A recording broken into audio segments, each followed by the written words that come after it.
नमस्कार, मैं रीमा प्रसाद। गुरमीत राम रहीम तो आपको याद होगा, हत्या के मामले में दोषी, दो महिलाओं के साथ बलात्कार के मामले में दोषी, 10-10 साल के आजीवन कारावास की सजा उसे अलग अलग मामलों में सुनाई गई। लेकिन आपको पता है, 15वीं दफा सरकार ने उस पे मेहरबानी दिखाई है।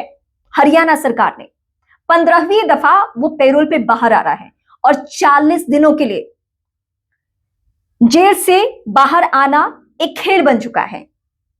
अगर सरकार का बस चले तो इस देश की अदालतों के ऑर्डर को धत्ता बताते हुए, साइड रखते हुए, किनारा करते हुए सीधे सीधे उसे सरकारी दफ्तर में बिठा दिया जाए, या सरकार खुद उसके चरणों में आकर गिर जाए कि बाबा, आपके बिना तो सरकार और सत्ता हम कुछ संभाल ही नहीं पा रहे हैं, आप ही तो हरियाणा के कर्ता धर्ता हैं, आपके बिना हरियाणा कैसे चलेगा। इसीलिए तो एक सजायाफ्ता को एक दो बार नहीं बल्कि 15 दफा छूट मिली है। 15 दफा वो जेल से बाहर आया है और कितने कितने दिनों के लिए, वो सुन के आपके होश उड़ जाएंगे कि इस देश में बलात्कारियों के लिए भी, हत्यारों के लिए भी सरकारें किस हद तक मेहरबानी दिखाती हैं।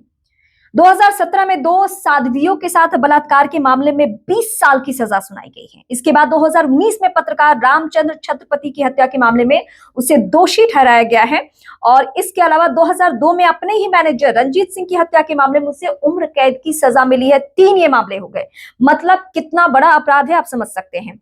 अवतार सिंह, कृष्णलाल, जसबीर सिंह और सबदिल सिंह को दोषपूर्ण और संदिग्ध जांच का हवाला देते हुए बरी कर दिया गया इस मामले में।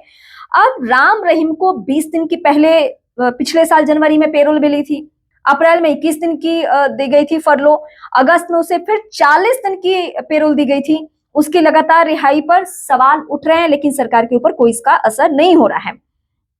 और सबसे चौंकाने वाली बात, चुनाव जब आसपास हो तो इसको ज्यादा पेरोल पे रखा जाता है। हरियाणा विधानसभा चुनाव के दौरान 2020 में 40 दिन की पेरोल पे वो था, 22 में पंजाब विधानसभा चुनाव से पहले 21 दिन के फरलो पे था, जून 2022 में हरियाणा में निकाय चुनाव के दौरान 1 महीना पेरोल पे था, अक्टूबर 2022 हरियाणा उपचुनाव के दौरान 40 दिन की पेरोल। इस तरीके से सरकार मेहरबान है गुरमीत राम रहीम पर। वो गुरमीत राम रहीम जिसकी अय्याशी के किस्से सुनकर आपके होश फाख्ता हो जाते हैं। सरकारें इसके चरणों में होती थी, लेकिन मौजूदा वक्त में भी आपको मैंने बकायदा एक रिकॉर्ड बता दिया कि जब जब सिर्फ हरियाणा नहीं, इसके अनुयायी और इसके लोग, इसके समर्थक पंजाब में भी है, तो पंजाब में भी चुनाव हो तो ये जेल से बाहर आता है, निकाय चुनाव हो तो भी ये जेल से बाहर आएगा, विधानसभा चुनाव हो तो भी जेल से बाहर आएगा। अभी ये 40 दिन किस खुशी में सरकार क्यों मेहरबानी दिखा रही है इसके ऊपर, ये अभी क्लियर नहीं हो पा रहा है।